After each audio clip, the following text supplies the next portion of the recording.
Hi, everyone. We are here today in another day of the challenge that Rashadat, your dream strategist, and I are doing on self care because we are at the time of year when everyone feels the need to reclaim some calm, to take care of themselves. And that may be because all of your obligations are piling up. It may be because of the recent election. There may be any number of reasons why you are really feeling that need for self care. And so we're going to talk today about how, although some people see it as indulgence when we engage in self care, it's really not self indulgence at all. And if you're new here, my name is Giovanna. I'm a mindfulness and self care advocate, and I teach driven women how to reclaim their call through mindfulness strategies and healthy boundaries.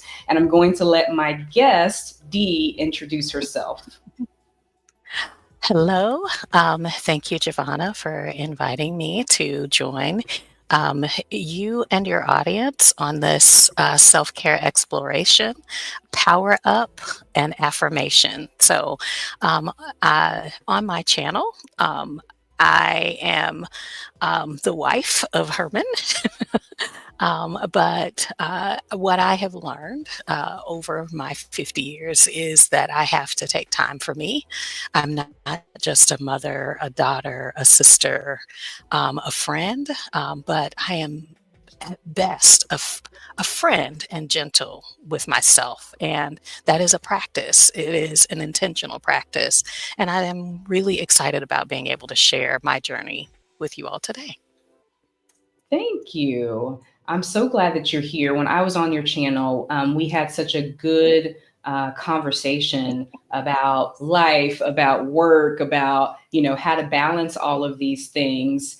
And I know that you and your husband are in the process of trying to move abroad and figuring out where you want to go. And I love that it's been a slow, researched um, process for you guys to really find the place that speaks to you, and that you're Mhm. doing that while still working and doing all the things that you're doing. So can you talk a little bit about how any of that has changed or shaped your ideas around self-care? Well, the move abroad process was a decision that was an outgrowth of my desire to be intentional about self-care. What I recognize is that I could continue to give. I have a decent job that I like. I like my coworkers. I make good money, but what I said was, I want to have more time for myself. And I didn't know that until I started taking breaks, till I started having time where I could be quiet, and not just those little everyday things, but like Mhm. taking time away. And so um, I guess I kind of got greedy.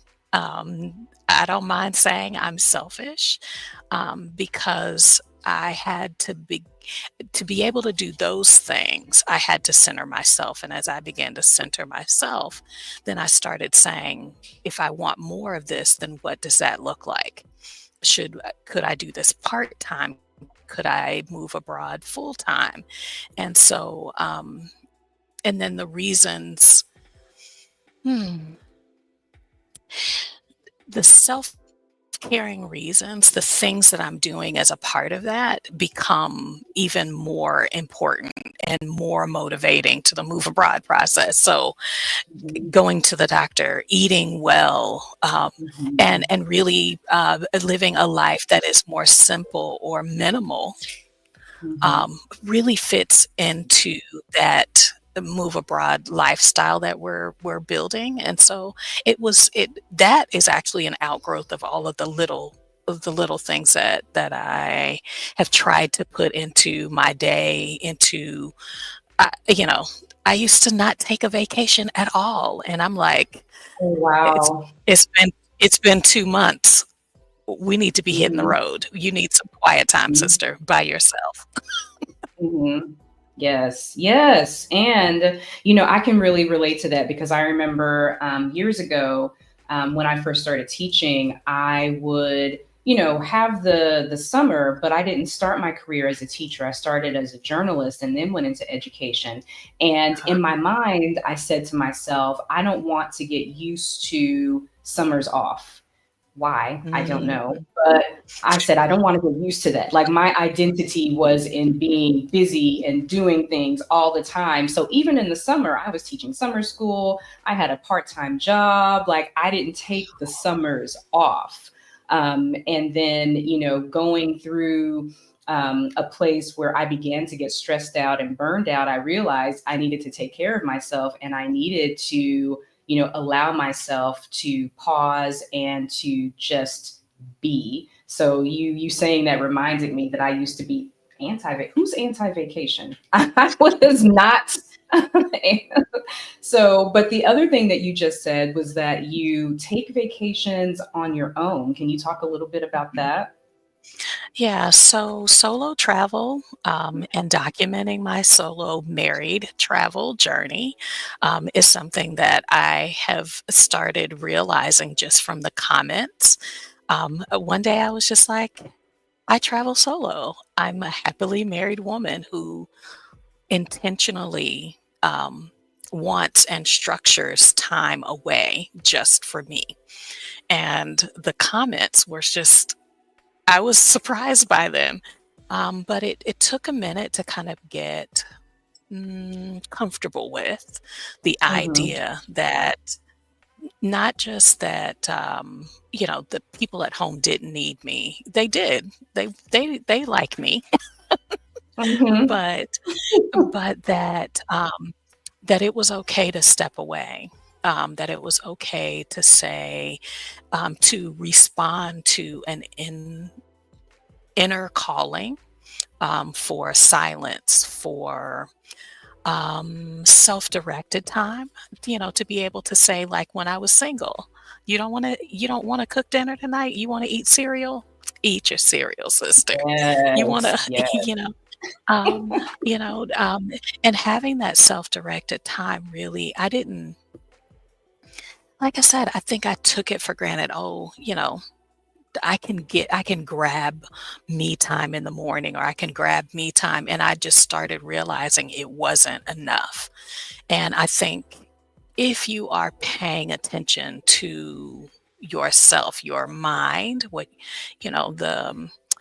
the resonance in your body, Mhm. and you are faced with a choice, to continue to ignore, this calling, or lean in and discover what it's trying to give way to. Hmm. Yeah, and So it is that it is a calling. for me, that was it. Yeah, it is a calling, and that's one of the things that I enjoy about my marriage as well. Is that we both will take solo vacations because we both realize that taking time apart doesn't take anything away from our marriage. In fact, it I don't know. There's something about the comfort and the trust and the I don't know, just the comfort in knowing that you have a partner who supports you in being able to continue to grow and be with yourself and to explore the world and then to share what you learned during that exploration when you come back together. Yeah, I talk about, trust.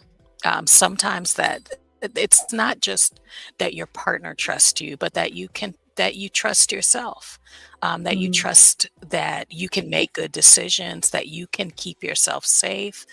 Um, I think we as women learn to distrust ourselves. mm, And when I talk about distrust, that knowing, that intuition, I think, um, I've just been like, I thought I wasn't. the quieter you are, the more you can hear, and I'm like, "No, I need to hand that sister that's inside of me, I need to hand her a microphone," and the best microphone is really that time, where sometimes I'm able to step away from work as well as family and my regular routine. Sometimes Mhm. it's having the freedom of my free time, and so that's what time away does for me. So yeah, we Yeah. have learned, especially as mothers and wives, we have learned to ignore. We've learned Mhm. to ignore our hunger. We've learned to ignore our fatigue. There are a lot of times we've learned to ignore our bladder. We have, I mean, like, and so you have to learn to attune to yourself again. Mhm. And I think the best is out in nature and quiet, literally silence, for me to hear the wind. There's nothing like I was in the mountains in, Colorado, and I was like, listen to that wind. Just Mhm. listen." I mean, it's almost like its own song, and there's some intentional things that you have to do to not be distracted, and I was like, Mhm. "Come on, give me some more of that. Give me my heart is hungry for that." Yeah, yeah, it's definitely, I have found through meditation, through yoga practices, through journaling, all of those things that allow you to sit with yourself, to get away from some of the distractions of everyday life, help you to really hone in on what your needs are, and what your next steps are, and maybe your next step isn't a step, maybe your next step is that you need to rest. Right. um, so when I talk about self-care, it's Mhm. kind of, so many people think of self-care as a place that you have to go, or you have to go get a massage, and all of those things can be self-care. Don't get me wrong, going to get your nails done, all of that can be self-care. But I'd love to hear for you, what is your definition of self-care in your life? Okay, so I was trying to think of an analogy, um, and this is what I came up with. My husband is a chef, and so a lot of my examples have to do with cooking, so forgive me. It it's like, salt is a seasoning, and salt can add some beautiful flavor. I mean, like, you add salt to a cookie dough, and the intensity of the sweet just is enhanced. But when I started adding, you know, black pepper or white pepper or turmeric or curry, I mean, the dozens of probably hundreds of types of curries, tarragon, thyme. Now you can see the depth of flavor, and it can enhance the culinary experience. That's more than just, I am fed, I was hungry, and now I have food in my belly. Now the experience is starts with can start with buying the vegetables and smelling them and chopping them, Mm, and or putting the aromatics in the skillet and allowing the heat, to bring out there. And so I think that's, for me, that's kind of how it started. I've always been a walker. I've enjoyed walking. My great-grandmother passed at 105. oh, wow. She walked every day and past 100. And so that is a part of, I feel like it was a calling. It wasn't just, I like to exercise. There's genetically something that I was responding to. But I realized that was nice, but it wasn't enough. And so being able to do little things like take myself to dinner plus walking, then it was, now it's I get a massage every other week. I found someone that I buy a package and I'm just like, if I'm going to pay my cell phone bill, I treat my massage therapy because I understand how we retain stress in our bodies and that the fascia holds it, but massage can help release it. And Mhm. so I begin to add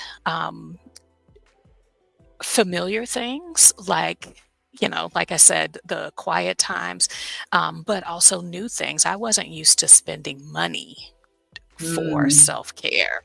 And so I was just like, your self-care, whether that's getting your hair done. What I told my beautician was, I was like, you washing my hair is like a massage for my head.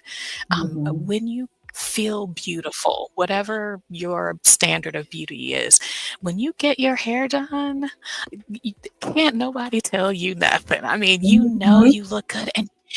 And so it encourages you to just create an awareness of yourself, of the self inside of us, but also of our bodies.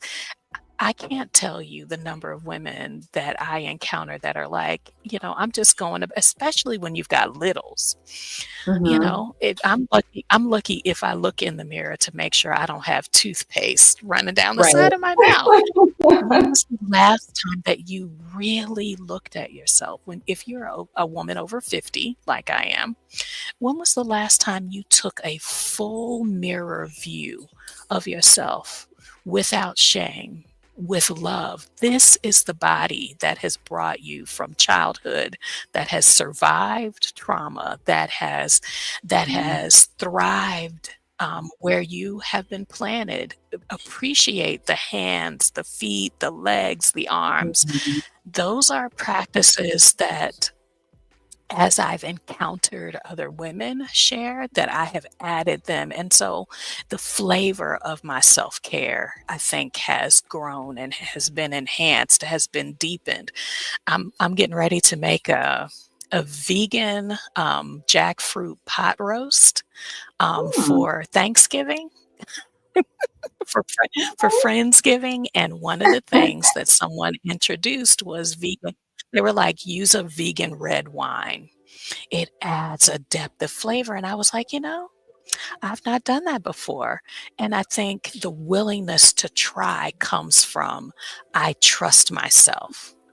And because if it goes bad, it was a can of jackfruit, sis. You didn't expend a whole lifetime. And if you did, it is your life. Mhm. How do you want to enhance your life? So that's me. I love that. And especially, when you talk about the body and connecting with the body, so many women, mothers, wives, women in general, just disconnect. We disconnect from our bodies because we're always caring for someone else and we're always putting ourselves at the bottom. And one of the things that I love about, Audre Lorde, radical self care is, Mhm. her, one of her famous quotes is, caring for myself is not self indulgence, it's self preservation. And that is an act of Yes. political warfare because there are so many structures that tell us that we should keep ourselves at the bottom. We should be, holding all of the responsibility, all of the care only on our shoulders. And that's not the way things should be. And that is not a recipe for being able to show up for the people that we care about and the things that we care about. And so self care Mhm. is so important in that way because we deserve to be taken care of. And we are carers, we are nurturers, but we can't do that work if we're running on empty. And so I do love, 100%. One yeah. Yeah. And then, I'm sorry, go ahead. No, I So, was gonna say, within our bodies, taking a moment to recognize how tired you are. I didn't know that yawning is not only an expression of I'm tired, it's also an expression of I'm stressed. Mm-hmm. It's also paying attention to, my body having more discomfort, like my gastrointestinal system having discomfort. Your body is speaking to you, and I think the self-care call is to listen and respond. That's on a physiological level. But I think if you are following kind of if I begin with the little things, what are you willing to transform in your life? Mm-hmm. Um, for caring for yourself might be letting some toxic people, some toxic processes go. And Yeah. so I'm going to definitely say self-care is more than uh, um, your pedicures, your manicures. It is, what am I willing to transform in my life, in my daily life, in the way that people treat me, that allows me to thrive, and how willing am I to protect that space? Yeah, yeah, and I think that that protection, leads into boundaries, which for me, I think are the foundation of self-care. Because if you don't have those boundaries, then you're not going to do the things that you need to do for your self-care. Um, so, with that in mind, I'd like to ask you a question, and anyone who's watching now or watching in the future, what's something you'd like to say no to more often? What would I like to say more? No more to. I think for me, don't delay. I tend I I tend to say it's important, but let me do that a little later. Um, I have time.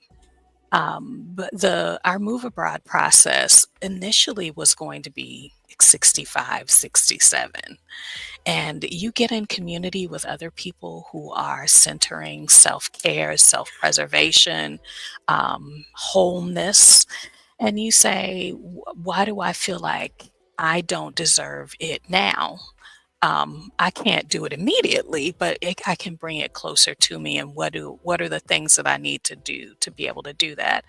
And so the optimism, I say the future is optimism. And I'm not always optimistic that I'll have Mhm. tomorrow, but I have today. I may not have 10 years from now, but I can bring this move abroad process closer than at retirement age. So I feel like the no of myself is, well, not right now. And I'm saying, why Mhm. not now? Mhm. Yeah. Yeah, yeah. That reminds me here because I'm in Brunei, Southeast Asia, and I'm in education. And so I'm with people from all over. And there's this woman who is, I think, in her 60s, and we have been hanging out a little bit. And she, loves to shop. In fact, she was the one who picked out this dress I'm wearing. She's like, buy it, buy it. And Beautiful. and I say things and I'm like, well, should I really do this? And her favorite phrase is, why not? Why not? that's her favorite phrase. And you know, related to the story that you told about moving abroad, that's similar to when I decided as well, because I thought I'll wait until I'm um, retired. I will wait until my son graduates from high school. All of it was pushing things farther away. And then talking to my husband, he was the one who was like, why not? And I said, you know what? Let me look into it and do a little research. And then I was on the why not bandwagon too. And here we are. Yeah. So And I'm pretty sure, was that was that motivating for you to have a partner that kind of understood? Because I think that for those who are partnered, in whatever way, mhm. that I know it's been transformative to me, not necessarily from a permission, but Hmm. sometimes you need the affirmative an affirming space, emotional space, to say, my partner's going to support me, or at least my partner's willing to understand my perspective when I'm asking something that is completely out of the ordinary. Trust me, I mean, until I came to this community, I probably had a circle of 3 to 5 friends that I was aware of that had moved abroad, but I wasn't intentionally trying to touch that. You start surrounding yourself, you get a partner, your kids say, Hmm. "Mommy, isn't it your time?" "Oh, it's mommy's time to be quiet. It's mommy's." I was like, I wish I had taught my kids that, but I still have the ability to do that. And when our kids said, my husband and I take self-care time together, the kids were Hmm. like, "Oh, that's your honeymoon. This is you all's house sitting is your honeymoon time." And I was like, "I like that." Yeah, I like that too. So yeah, so I mean, I think when you have that, when you can gain that momentum in your personal space with people you have influence with and that have influence with you, or that, if I take $50 out of this budget to do this thing for myself, take a class, take a yoga class, um, Hmm. you know, whatever. There's a lot of guilt there.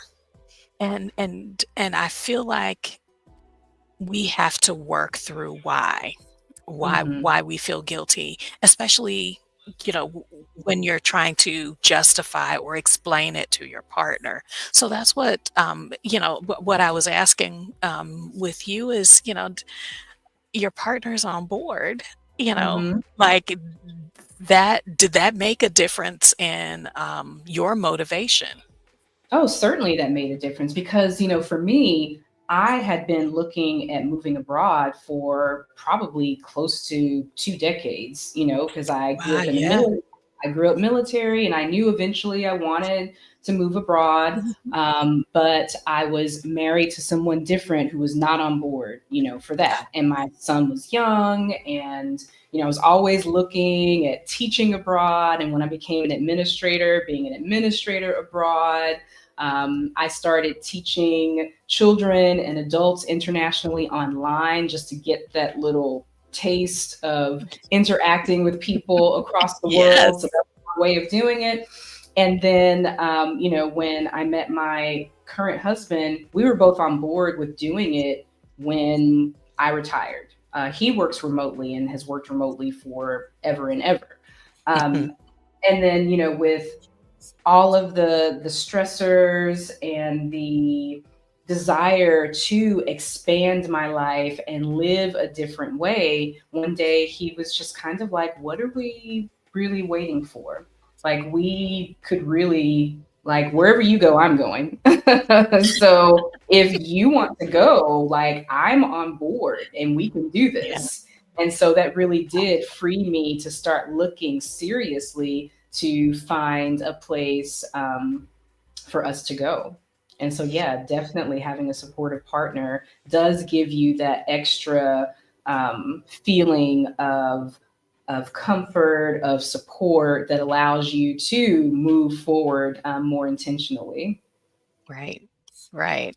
You know, whether you're married or just, the power of finding your tribe, Hmm. and at whatever level, I think sometimes, you need sisters who say, "Look, I incorporate this thought process. I have learned to grace myself." And they encourage you in the same way. Like, choose your people, because that energy can definitely be motivating. And I think it just gives a little bit more grease to your wheels, in moving your process forward. So get in I community, get in community. I don't think that there's a process, even in this self-caring, that you should do without being in a supportive community. If you're in a community with people who you're trying to establish self-caring, let's talk about work. If you if part of your self-care is I eat lunch every day and I'm establishing, and you go to your colleagues, your manager, and say, I've blocked time off on my schedule because I need to eat my lunch, and you get resistance there, you're going to be fighting yourself and your process. But imagine, I'm pretty blessed because I work on a wellness team, HR wellness team, and we encourage each other. We know when I see that block off time that but that I try not to schedule a meeting because I know that's their protected time. Mhm. Or that we give encouraging messages like, don't forget to go out and do your walk, or, hey, I'm stepping away, I'm going to do my walk. I encourage you to do yours, this morning or this afternoon, or don't forget to hydrate. I mean, imagine the difference that, those two communities would have on your self-caring practice. So be aware and surround yourself with good people. Yeah, and I think too, it's so interesting because when we think about self care, we think about self, and we Right. don't think about bringing other people into that. And on my self care journey, I discovered definitely um, how affirming and uplifting it is to be in community with other people who are supporting you. And going to work, that I've talked about job crafting on my channel. The idea of manipulating work to be a place that allows you to do what you're supposed to do, but also allows you that kind of room to take care of yourself. And Yes. I think that, what you've described, carving out time, specific time to have lunch, carving out time to take a walk, falls into that category. And so you said that you're lucky because you are in a wellness HR position. Have there been any things that you needed to any challenges that you needed to face in terms of figuring out as you and your husband are trying to move abroad and balancing work and balancing all of these other things? Yeah, the figuring out of it all. I think for me, figuring it out means that I'm going to try and fail. There's going to be the try approach. Sometimes it's really difficult to hold on and protect a time. I have colleagues across four time zones when we're Mhm. just, in the US, and it's always somebody's lunchtime. When you look at, if I have if the meeting is too early, my colleague in California is, up at 6, 7 o'clock. If it's too late, my manager, who's in DC, is on her way home or picking up her daughter from school, or and so Mhm. we've just had to learn how to make it work. And I think that's what I don't want people to miss, is that it's going to take a level of trial and error around self-care, Mhm. and that you're going to have to speak up for yourself. That is a part of that trial and error, kind of not error, but the trial of getting it right, finding a cadence that works for you. Also, I think it's also, when you're establishing boundaries, is the consistency Mhm. from you to Yeah. maintain those boundaries.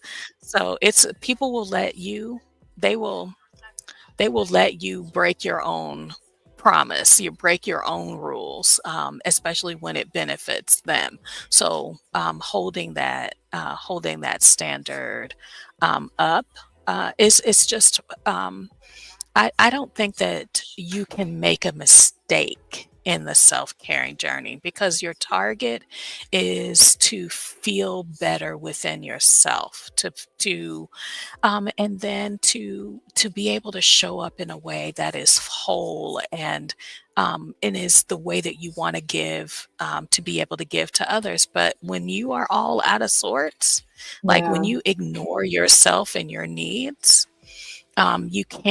you can't show up.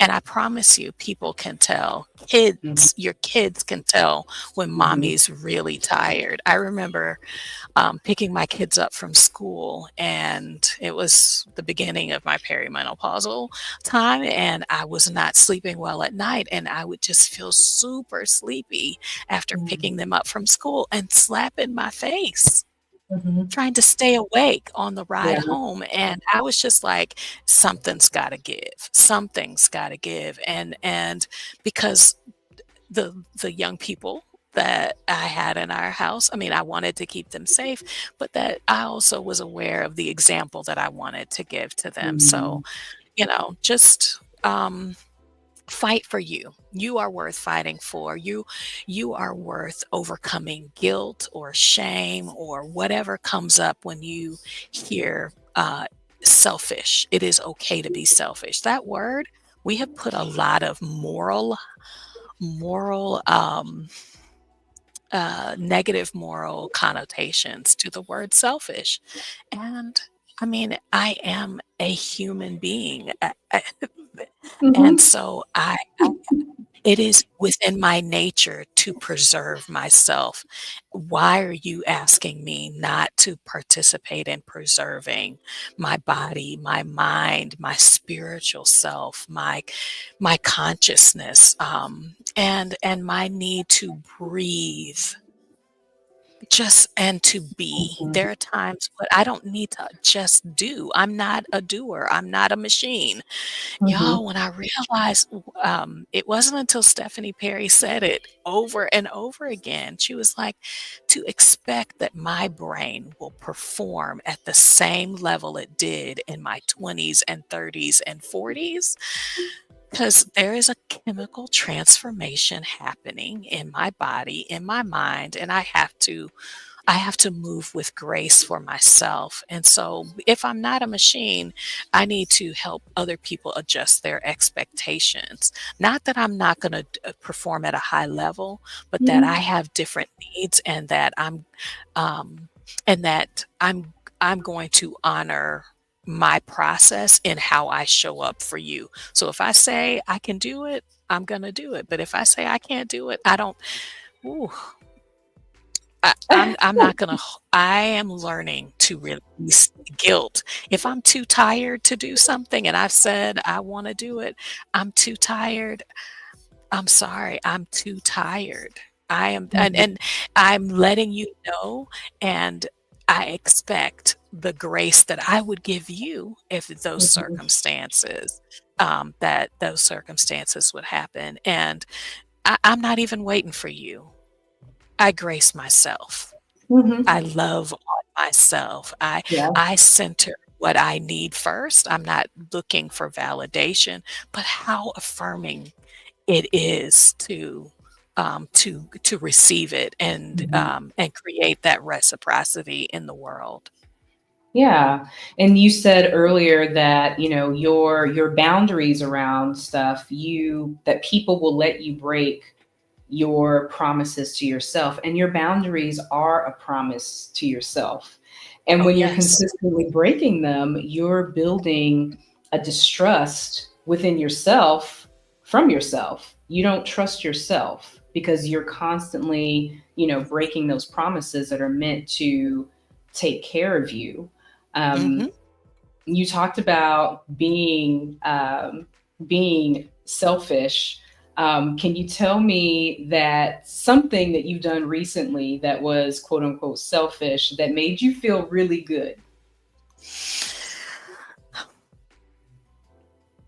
I love not hurrying out of the bed. It is my it is the pleasure. I used to say guilty pleasure, but to carve out time to just lie down, And it's why Kat from Rebloom Room is like, she's not just someone that I watch, she's in my friend circle because nap time and rest time she's creating that norm and creating that that feels totally selfish when I'm in bed. And I'm trying to not be in bed with my phone. So, I mean, I'm just Mhm. enjoying. I have a very comfortable mattress. I love my bedroom. It's one of the things I'm gonna miss when we leave is I have curated this entire house, but especially our room, Mhm. to be a sanctuary. And so I constructed. I'm gonna have to do it again in a different place. But yeah, that the selfishness of just lying down. Mhm. And I'm not gonna lie to you, when I started listening, and realizing that productivity and its and my view of laziness when I feel selfish, especially around just I need to lie down and I want to lie down and I know there are things that I could be doing that I'm going to actively say no to, and Mhm. its connection to slavery and how I was Mhm. a product. And the laziness was like I said, it's another word that is a moral word. Mhm. Not just you're lying down, but you have no integrity. Mhm. That is what I feel lazy is giving off. Selfish gives off the a similar connotation for me, and I say I am human, which means I have a myriad of emotions, and a part of what I need is motion, and then I need to cease motion. I am a human being. I am just being. I'm not a human doing. The first time I heard someone give that contrast was Mhm. powerful for me. So how are you being today? Instead of asking people how they're doing, how are you being Mhm. today? Yeah. Yeah, Yeah. and I was on with some friends on a birthday dinner cruise. And it was, me, an American, it was a South African, a woman from the UK, and a woman from Poland. And the woman from Poland asked us, me and a woman from the UK, how we were doing. And we said, fine. And she stopped and she said, are you really fine? And I thought about it, and the woman from the UK said, well, it's just something that you say. Mhm. How are you doing? Well, fine. And so the question of how are you being, or just being intentional about answering that question when people ask you how you're doing, that's been something that's been on my mind, to not just to get away from that programming, Mhm. that 40 plus years of programming that I have to just say, fine, I'm fine, I'm fine, even if you're not fine. How can you do that in a way where you're not just like, I'm horrible, I'm, whatever's going on in your life, but then also just be authentic when people ask you that question. That's a challenge that I'm working on right now, is how to do that. 'Cause you have to I think for me, I had to you're having to navigate. Are they really willing to Mm-hmm. stop and listen? Because I think "I'm fine" allows people to continue on. Mm-hmm. Because you don't wanna create the expectation, "I want you to slow down," and I think they don't wanna create the expectation that they will. Mm-hmm. And so, um, sometimes, I'm challenged with, I want to be what I need, so, be not only looking for the solution, but being the solution. How am I slowing my day down? To be able to give people the opportunity when I ask, to Mm-hmm. be able to give them a measure of my day, to share. not only to hear from them, but if asked in return that I have given myself. We don't have that. I mean, a lot of things are just go, go. Even working remote, I feel like it is a real advantage or blessing. But I was on last night till late. We've got a project that's due tomorrow, and I was just like, I don't want to wait till the end. But when I'm pushing myself, so you have to, I think, um, where are you willing? Where are you creating that space for giving that follow up time when you ask, you know, or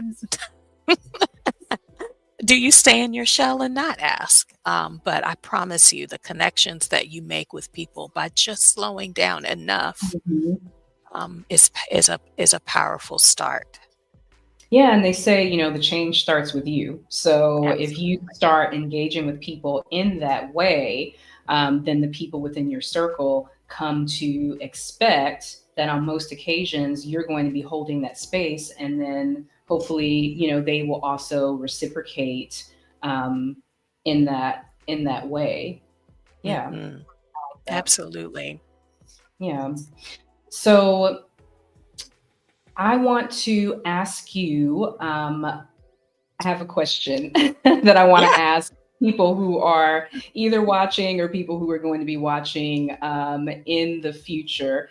And it's, what's the funniest or the most unexpected thing that you've done in the name of self care? Because you were talking about how, there are no mistakes, you're just trying things. And sometimes when you're trying things, they don't quite work out the way that you expected. So, can you share something like that? Well, I think I travel has not been something that I've done for pleasure a lot. I travel for work. I've traveled for work since I became a professional 25 plus years ago. But now, you're learning to roll with the punches. So, you know, I I just say I'm open to adventure today, and I will set a target. If I make it, then great. If not, house sitting has opened so much up to me.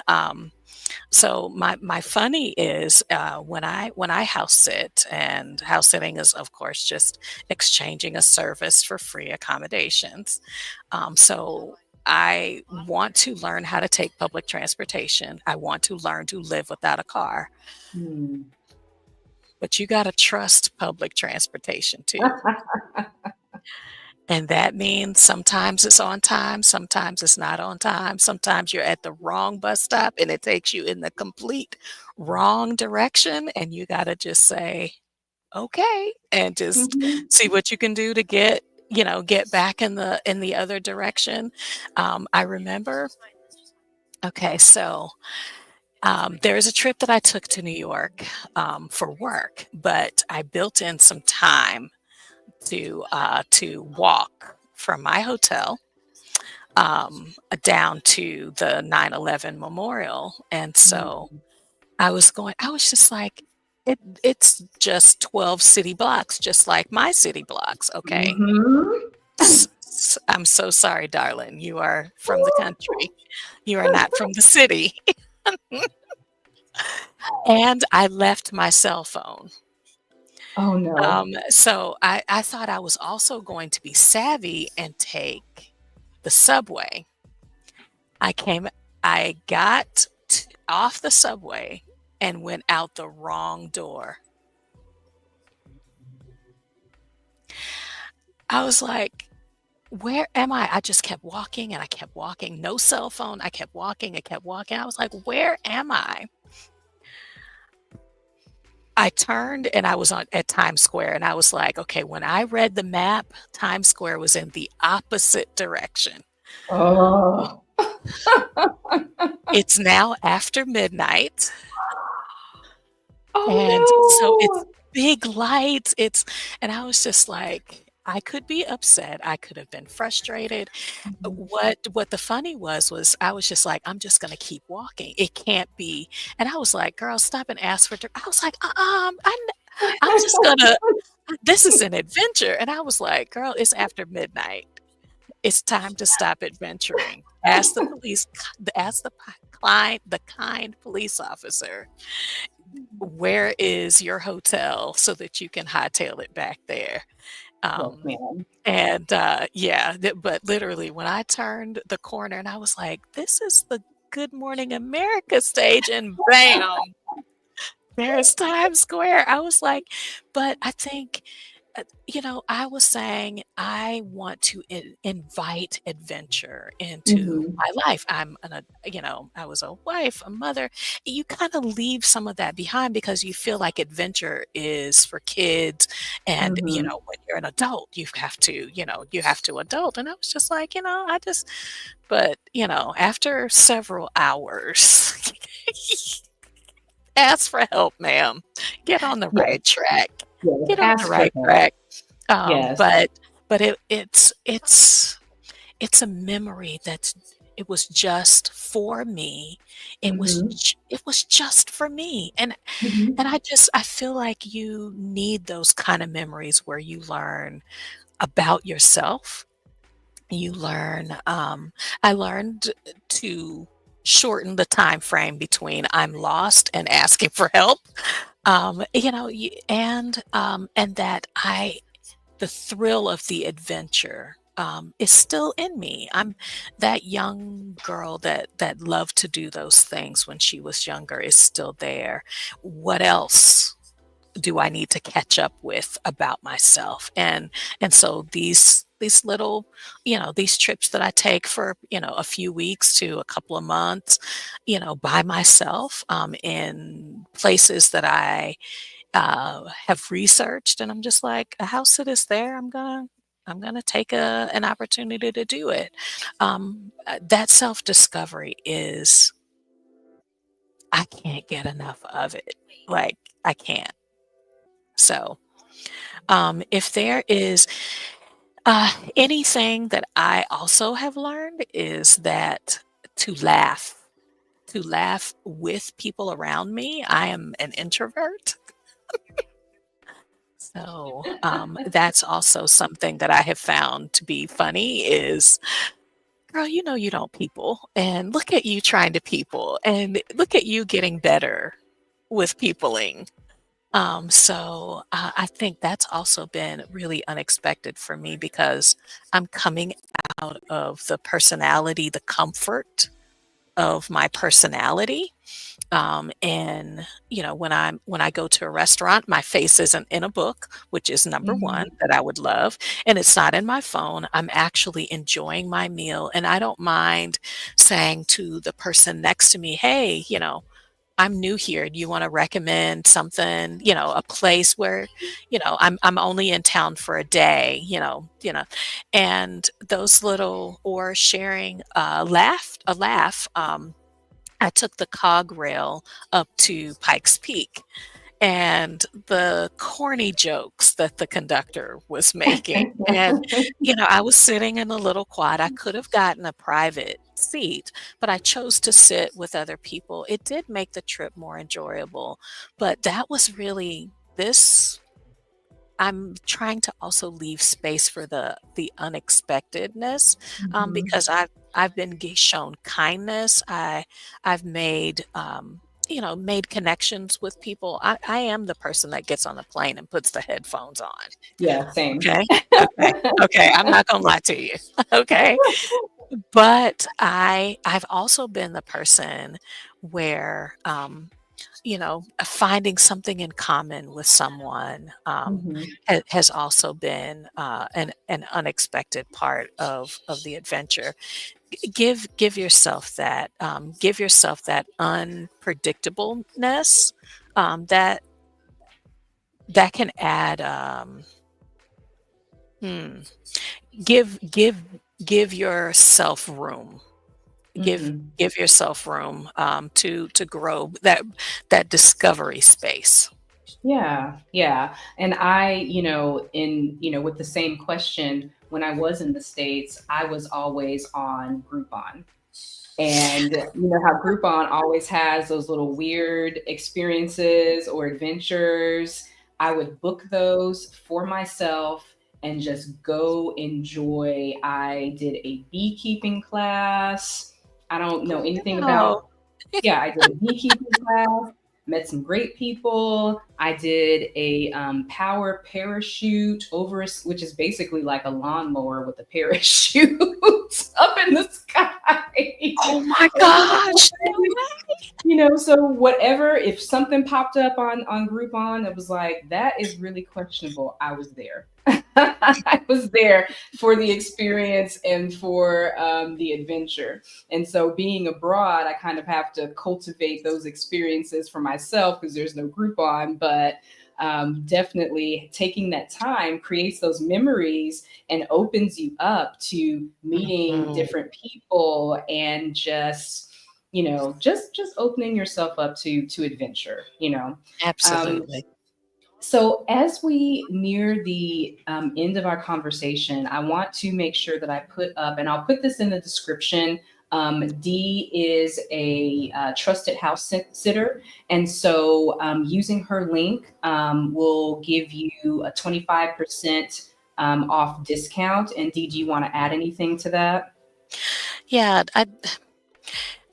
people don't have to go far from home. House sitting is in a lot of different places. I started locally, like right in my city, kind of trying out, do I like caring for pets? Or my personal preference is I love gardening, so I'll take care of all your plants. Mm-hmm. And there's a lot of variability there. There's a lot of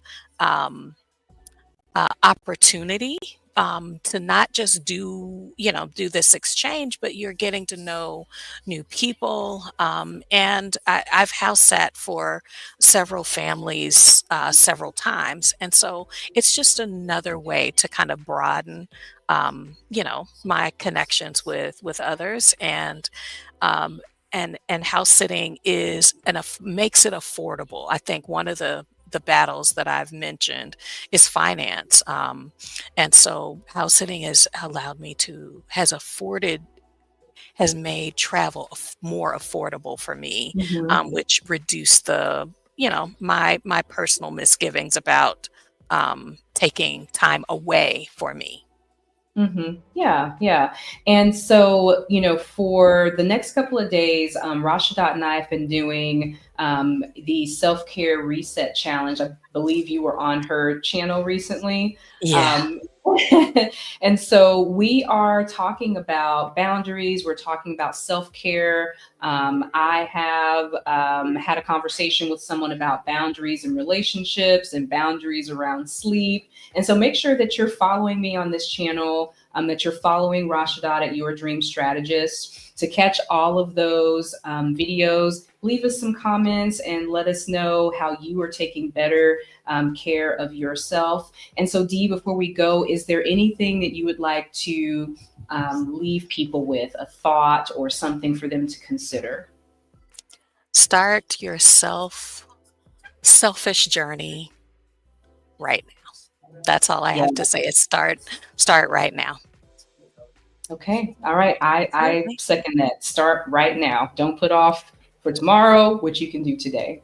So Absolutely. thank you Thank everyone you. for watching. And thank you, Dee, so much. It's always great to talk to you. Absolutely. Have a good evening, everyone. Bye. Bye.